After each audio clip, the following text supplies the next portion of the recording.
Mirasee. Hello, I'm Melinda Cohen, your host for Just Between Coaches, and I'm here with a special episode. You listen to Just Between Coaches because you want to become the best coach you can be. You want to bravely dive into those tough conversations that others might shy away from. We love supporting you in that deep dive and exploration. So that's why I thought you might be interested in a brand new show that just joined the Mirasee FM Podcast Network. It's called Once Upon a Business, and it's hosted by my good friend and colleague, Lisa Bloom, the story coach. In Once Upon a Business, Lisa does some deep diving as well. She reaches into a fairy, folk, or traditional tale and pulls out the business and growth lessons that you can apply to your own coaching and coaching business. To give you a taste of the show, I'm running an episode from that podcast right here in your feed. And I chose this particular episode because Lisa talks about a common mistake that coaches make when trying to sell their services and what coaches should do instead. So just keep listening and you'll hear exactly what the new show is all about.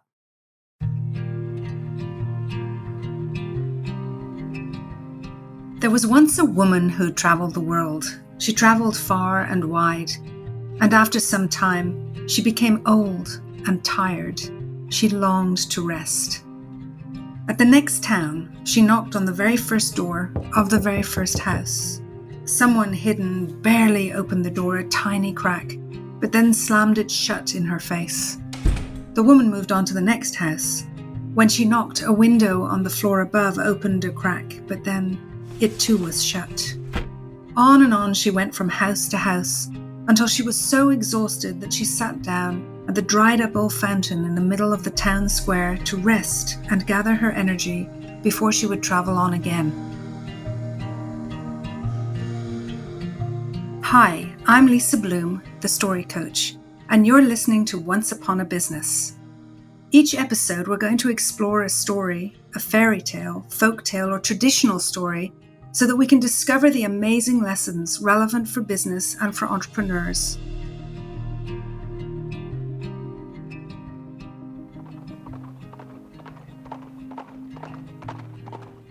As she was sitting there, she heard a sound resonating through the air, the sound of a galloping horse, and then the sound of every window on every house being flung open, and she looked up to see all the women and men of the houses staring out their windows with great smiles and eyes full of expectation. They were staring up the one road that led to the town towards the sound of the galloping horse. So the old woman looked too. She saw a young, handsome man with a long, flowing cape and his hair flowing behind it, riding a large black horse. He rode into the town square, and before his horse had even stopped, the women were running from their houses with platters of their best food and goblets of their best wine, and they were fighting with each other to be the first to offer him some of their fine hospitality. The old woman watched all this with great interest. She wondered who the young man was. She waited until the excitement had died down before approaching him. "Can I ask you something?" said the old woman. "I am a traveller like you, and when I arrived at this town, I knocked on doors, but no one let me in. No one offered me food or drink. They drove me from their doorsteps. But you, they run from their houses to be the first to offer you all the food and drink you could ever want. So I'm just wondering, who are you? What is your name?" The young man said, "I am Story. Who are you?" The old woman said, "I am Truth." The old woman thought for a moment. "Why don't you take me under your cape, and then together we can enter every place?" The young man agreed. And so it is from that day until now. Whenever you hear a story, you can be sure that somewhere, hidden well, or maybe not hidden at all, there will be at least a little bit of truth.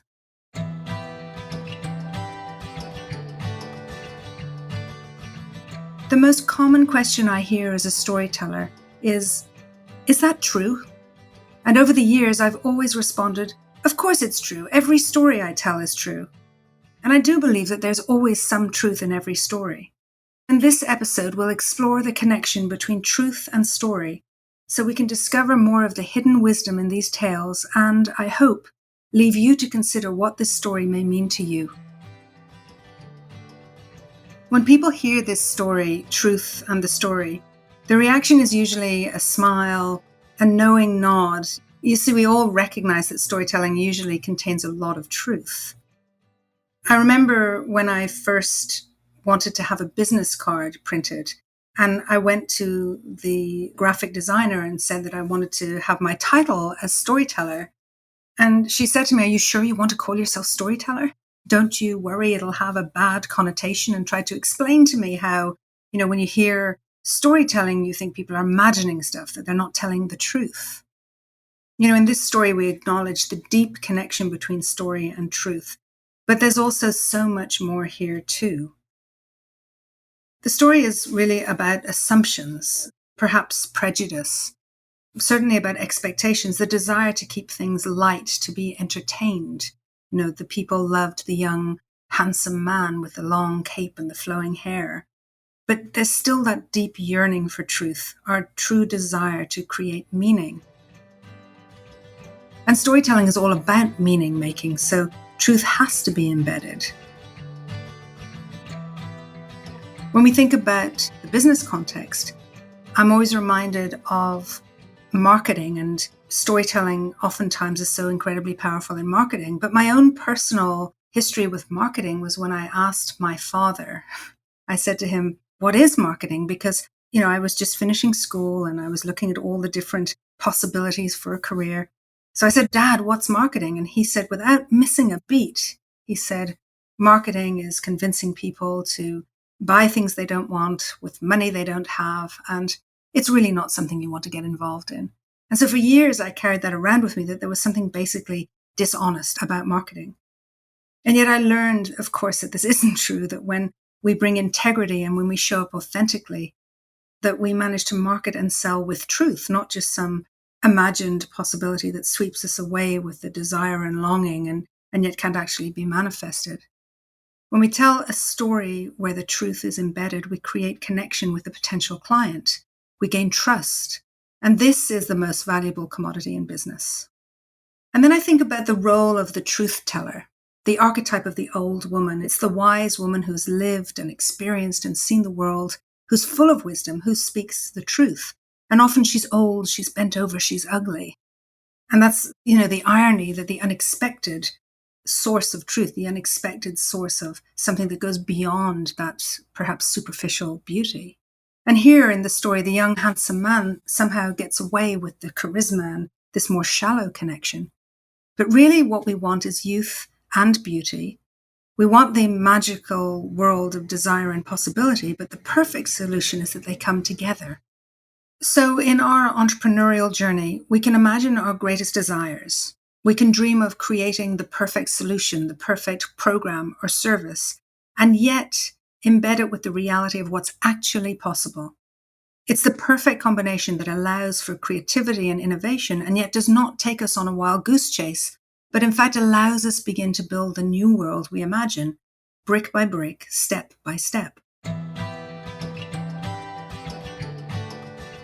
So in reality, we invite story into our lives more readily than truth. Oftentimes we think we want entertainment more than we want meaning.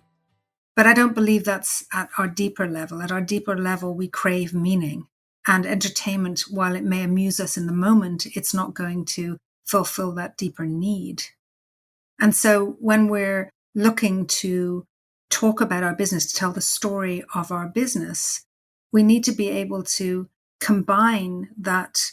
If we use that metaphor of performance versus meaning, we need to be able to offer what people feel will entertain them, and yet at the same time provide them with their deeper need of meaning.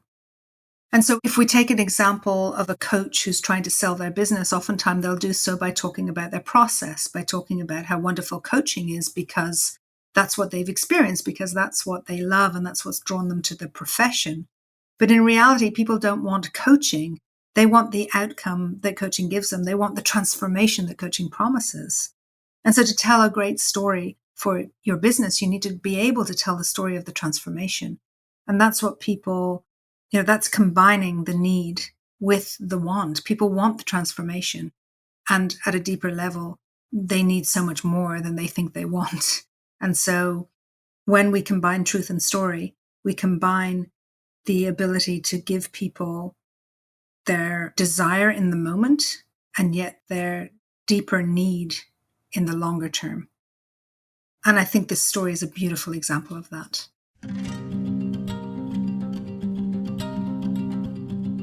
Many traditional tales on the surface level seem quite rife with things like ageism and sexism. In this story, Truth and the Story, we have the kind of beaten down, ugly old woman, and you have this young, handsome man riding the stallion as the two extremes, one being the desired and the other being the pushed out, the rejected. And I think it plays interestingly with both archetypes and with stereotypes. And it's important to be able to understand that the archetype is something so much deeper that goes through our understanding of society and of story and our history. And then we can get caught in, rather than just looking at archetypes, which is understanding that the old woman is actually the wisdom and the truth. We can get caught in the polarization of stereotypes, which is never a good thing. I think what's interesting here, a different perspective to look at this, is to think of it around how it's the integration or the combination of the two that presents something that's truly valuable. And so we can't just take the external young, handsome man, the external beauty alone. It's not enough. And similarly, the raw truth, the old haggard woman who is the truth teller, that's almost not enough either. But instead, the integration of the two speaks to how do we take perhaps a diverse perspective and include it in the mainstream. I think it speaks to collaboration. It speaks to taking different views and different flavors and pulling them together. And in business, that's what is often most successful, is when you can have all these different perspectives, where you're not isolated in your singular view of the world, but in fact, you can bring in collaborations, you can bring in people with different perspectives who will, pulling together, offer something that's so much more valuable in the long term.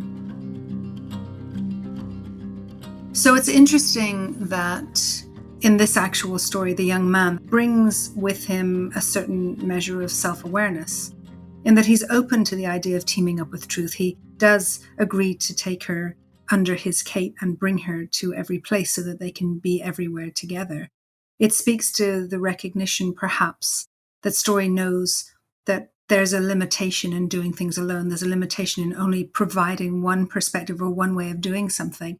There's a limit to just being on that surface level, being the entertainer versus bringing meaning. And I love that this speaks to an awareness that we need to have as business owners, as entrepreneurs, that we do need to bring other things into what we do. We cannot be isolated. We cannot be isolated neither from our audience nor from the people who are around us offering things that are similar or perhaps quite different, but can still come together and offer a more complete solution to whatever it is that we're working on. I love the idea that we need to continue to deepen our work, continue to iterate in the way we do things, continue to get better at what we do. In the same way that Truth was willing to take story with him, we need to take along with us new ideas, new knowledge, oftentimes other people. I've experienced this myself in my own business, where for many years I worked alone and then suddenly realized, no, I need to bring other people into the picture. I need to have other perspectives. I need to get more feedback. And that will allow me to grow and me to actually improve what I offer to the people I work with. So that's been a personal journey, which I love to see in this story, personified by this handsome young man who seemingly on a surface level has everything he needs. He's got the love of the audience. He's got all this nurturing, all this wonderful opportunity wherever he goes. And yet, even with all that success, he recognizes that he needs to bring meaning in with him. He needs to bring story with him so that he can grow, so that he can keep getting better at what he does, and so that he can offer a more complete solution that serves others at a higher level.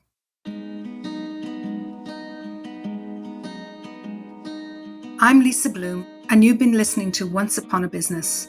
You can find out more about me at story-coach.com. That's story-coach.com.